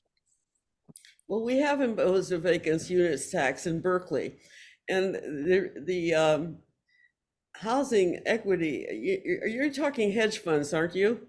that sort of thing, vulture capitalists. Yeah. It's the latest term for them. Yes, well, it just that's a deep question that I don't know the answer to. But it's a really complicated issue because we really need to have landlords that are living landlords in the area where the house is. And this hedge fund thing is an international problem. They're doing the same thing in Nairobi, Kenya, that they're doing in San Francisco, you know, building a high-rise market rate housing in Nairobi that people can't afford. And it's happening right here in San Francisco, the same thing. And it's an international issue, and I don't know the answer to it. Okay, thank you. Okay, Joaquin. Oh, am I unmuted? Yep. Oh, yeah, Margo, do you know what it might take for you to challenge Buffy? I know she's got a fairly good reputation among liberals in our area, but do you have a game plan to take her on, and what are her Achilles heels? Well, I'm going to be a name on the ballot, and I'm going to be a protest name. I have no money. I have no nothing. I have a lot of emails. I have I'm a researcher by trade. I'm a data wonk, and I'm going to let that carry me as far as I can. I learned how to do a web page. I've been producing videos for a long time. I've been doing PR for a long time. I write press releases. I distribute them to the press. I have some skills, in other words. I haven't got the wonderful media things that the other candidates were talking about. I was so impressed with the other candidates who are running for office here, with their skills with working with people and organizing and the grassroots foot on the knocking on the door kind of thing. It's not going to be my campaign. I'm going to do the best I can.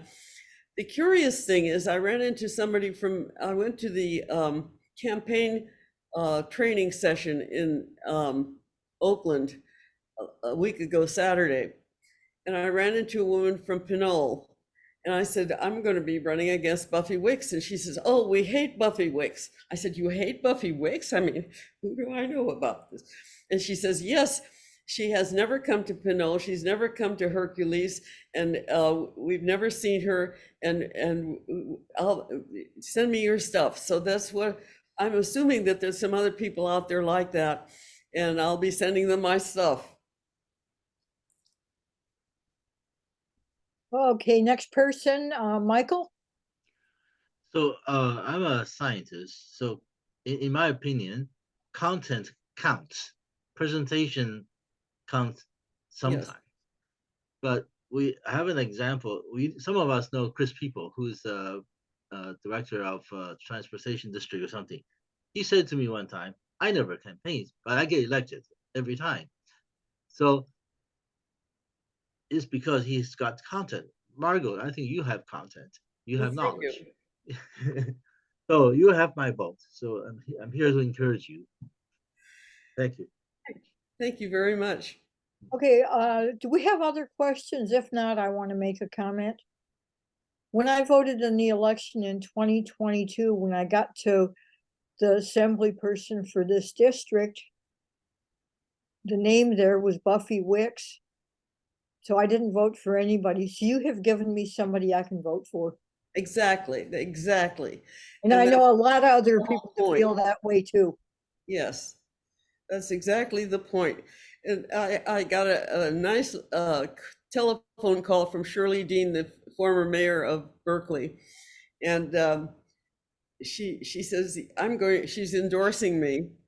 And she said, and what if you win? We both got hysterical.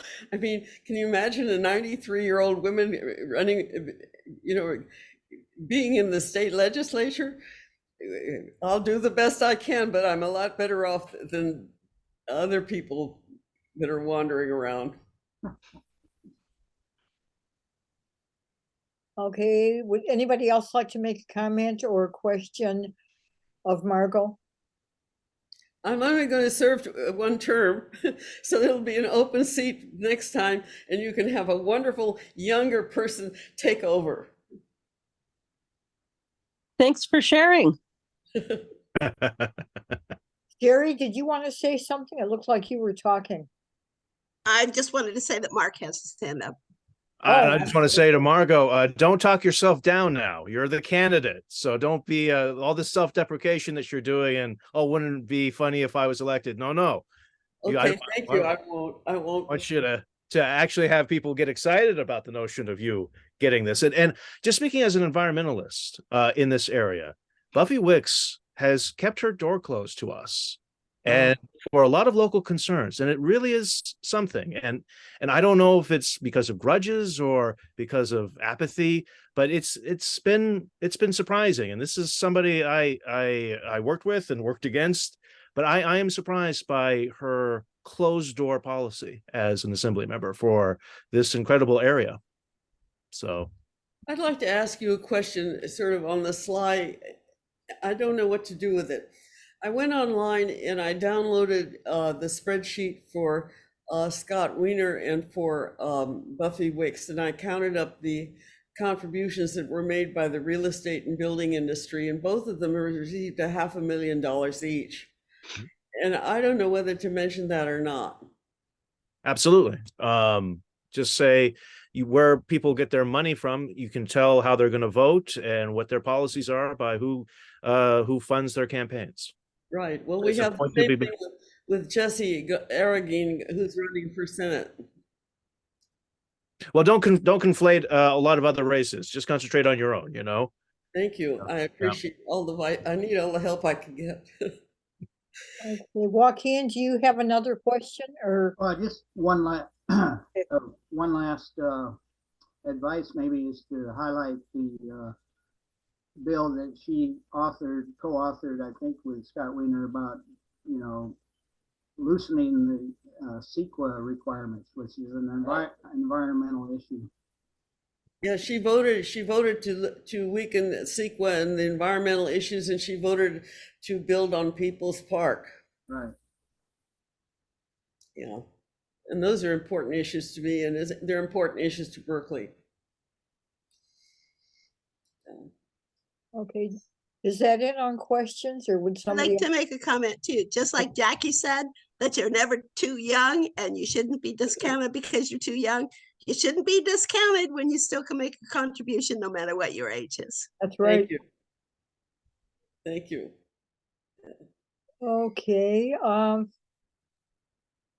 guess we're ready to move on. Margo, thank you so much for coming, and thank you for giving me somebody to vote for. Okay, so the next thing we're gonna do, we're gonna hear from Igor, and then Sherry's gonna give a short wrap up of some of the stuff that's going on or getting canceled. And then we're gonna have kind of an open mic where for 1 minute, anybody can make an announcement. Okay, let's go. Okay, thank you so much. So I have been, I guess, strategically incorporating my call to action into some of the questions to candidates. And so I think I can make this really quick. If I can sum this up in 3 words, I would say make the call. Make the call to the governor Monday, 9 to 5, Tuesday, 9 to 5, Wednesday, 9 to 5.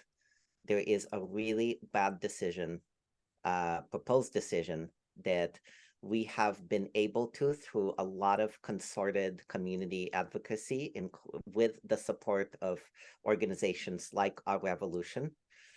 We kicked up, I think the technical term is a veritable shitstorm. And therefore, this decision was postponed to October 12th. But now it will be voted on October 12th, which means it is going to hit the agenda file by October 5th. For those of you who came in a little later and haven't already heard this from me ad infinitum, the ability of renters, schools, and farms to be able to save on their utility bills is under attack by the investor-owned utility monopoly, including PG.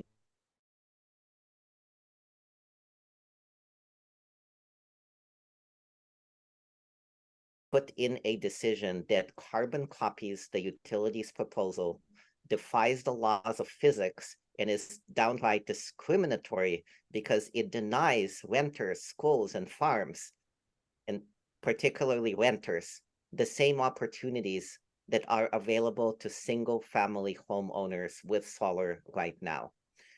Under this proposal, every apartment building, every co-op, every school, every farm, every resiliency hub that has more than one electrical meter will be forced to sell 100% of their energy that their own rooftop system produces to the utility at pennies on the dollar, 10 to 15 cents per dollar of value produced. And then they would be forced to buy it all back from the utilities at full rates, at retail rates. So this is why truly everyone under the sun, except the utilities, supports a call to the governor to say, do not do this. The technical term is the decision needs to be amended to include on-site netting, but basically On-site what? On-site netting. But that's just a fancy way of saying give renters, schools, and farms the same thing that single-family homeowners already get. And in that first link, there is a sample script. You can tell your state legislators and the governor, especially the governor, because this proposal, we understand, is coming from deep inside his office, if not the governor himself. Tell him the proposal must be changed to allow multifamily housing to use their solar power without utility interference, with no exception whatsoever. I will also put the script in its entirety in the chat. I will put the governor's number in the chat. Thanks to our advocacy, we have a press conference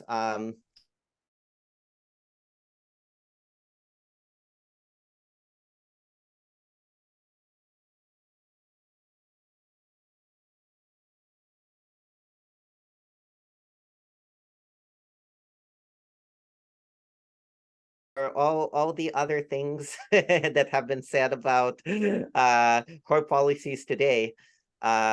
She was, perhaps pushed into releasing a statement in support of solar for renters and schools, because this is such an obvious issue that we can all get behind.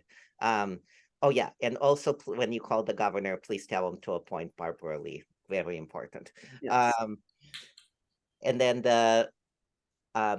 my other ask of this group is to join the almost 200 other organizations to oppose the utilities proposal to install the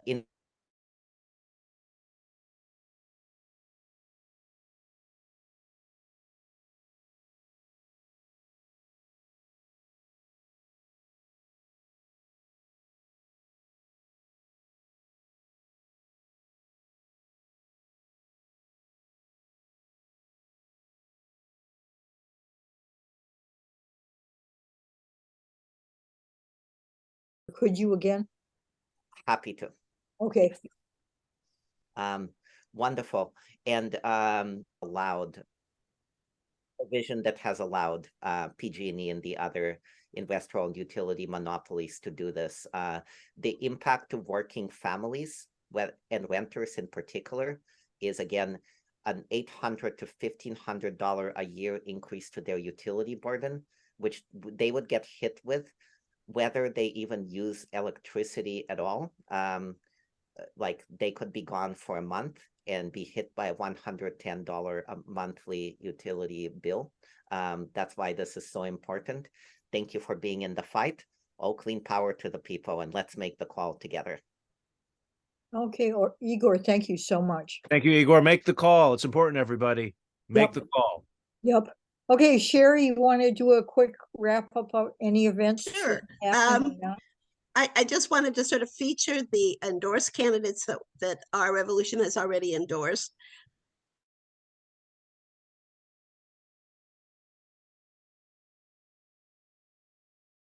A lot of the opponents of the people we have endorsed have the money, but one of the things that we do as our revolution is we get out and we work for them. We table, we knock on doors, we make phone calls, and we make texts, and we show up at rallies. So I have put in the chat the various links to our candidates that we have endorsed. And if you've been getting our emails, you have seen in our emails too that we have links. So it's kind of a three-pronged thing. It's get the endorsement, donate, and work for the candidate to get them elected. So these are all the things we need to get people-powered, non-corporate candidates elected and working for us. I want to make an announcement that our revolution National endorsed Barbara Lee, and our organization endorsed Barbara Lee as part of that endorsement. And she was supposed to be in San Francisco on Monday for an event with our revolution. And unfortunately, because of the kind of chaos and also because of Dianne Feinstein's death, she's had to cancel that event. So if you are planning, like myself, to go into San Francisco, that event has been canceled. I think that's it, Carol, unless you think there's anything else. Oh, and the other thing that's really important, even though she's not a candidate, is we have continually supported by Pamela Price. And there is an effort to take away the campaign that we all worked for and helped her win as district attorney. So there is a protect the win and decline to sign. So that's another place where you can donate and use your people-powered work to help Pamela stay in office and to protect your vote. She won overwhelmingly on the issues that she's being vilified for. So we need to get behind Pamela also. Okay, thanks. Thanks very much. Okay, now we're gonna, anybody that wants to make an announcement. I know Cordell wants to make one. He's first. Yes, so I would like to invite our Revolution East Bay to a mixer hosted by the El Cerrito Chamber of Commerce on October the 18th at 8 a.m. at Jenny K Gift Shop in El Cerrito, right next door to Well Grounded Coffee. And I will put all the info in the chat, and it's free. There'll be breakfast too, maybe some waffles too. Ooh. Maybe. I'll put all of that in the chat. So that's pretty much it. Okay, thank you. Would anybody else like to make a comment? Okay, I've got one announcement. There's a possibility that in about a month, our Revolution National is going to come out here and work with us in having an event for Barbara Lee. And I want part of that to be is all the people that we have endorsed for the primary to be able to go up on stage and not give a report about their campaign or anything, but stand with Barbara Lee. We need to stand together like the Republicans stand together if we're going to win anything. Joaquin, you have a comment or? Yeah. Two things. One is Wednesday, Code Pink is sponsoring an anti-war, I guess you would call it, protest in San Francisco at 4 p.m. in the down by Embarcadero Plaza, but it's at the Blackstone building headquarters, and they are a big investor in weaponry that's shipped to Ukraine, you know, the military industrial complex. And then that's at 4 p.m. and at 5 p.m. is a rally at Embarcadero Square. It's a coalition with Veterans for Peace, Code Pink, Beyond War, other groups that are calling for negotiations. They're not saying no more, you know, they're not supporting one side or the other, saying that it's got to be a negotiated settlement. And so I think we need to keep that in the forefront of our, you know, thoughts to end that tragic mess that's happening over in Ukraine. Also, I went to the Pamela Price benefit last night. That was pretty good, but we need more support. She needs more support. There's a group in Wellstone that's starting to, you know, try to meet to figure out how to support Pamela Price and counter all that next door, you know, anti-Pamela, and you know, and so if anybody's interested, they could get in touch with me, and I'll forward it to this grassroots ad hoc group that's going to try to provide her with some kind of more support, so we don't end up with a Chesapeake Bodine scenario on our hands here. That's all. Okay, thank you. Yeah, I had bought a ticket for that, but it would have been my third thing to do last night. I had to give something up. Anyway, I'm glad you went. Thank you. Anybody else want to mention anything or an announcement or coming up, or say hi because you haven't said hi? Susanna. Yeah, so the DPCCC, the Contra Costa Central Committee, for those of you who don't know, we're having a candidate forum for all candidates who are in Contra Costa County, even if they only touch a little teeny bit of it. And these are all candidates who will be coming up on the primary ballot. And it will be Senate districts 3, 7, 9, Assembly districts 11, 14, 15, 16. I can't remember 16 still in Contra Costa County. 14, I missed 14. Okay. So those are all of the candidates with the exception of 3, I think, have confirmed. So anybody who wants to come attend that, holler at me. I can get you the Zoom link. It's October 19th. That's our regular Thursday night meeting. We're going to start a little earlier at 6:30 because we've got, if they all confirm, we'll have like 19 candidates. So these are all of the Democratic candidates who are running, and the people that you heard tonight, they will also be attending. It's a little more buttoned up forum because we've got so many people, but so there'll be no questions from the audience, but we will have some questions that are pre put together for the candidates. Okay. And I'll put it in chat. Yeah, so people that are here tonight, we will have the results of our endorsement votes long before then, so be thinking about that. Okay, Igor. Yeah, I'd like to invite y'all on October 28th. We will be, the Alameda County Democratic Party will be having its 51st annual Unity Dinner.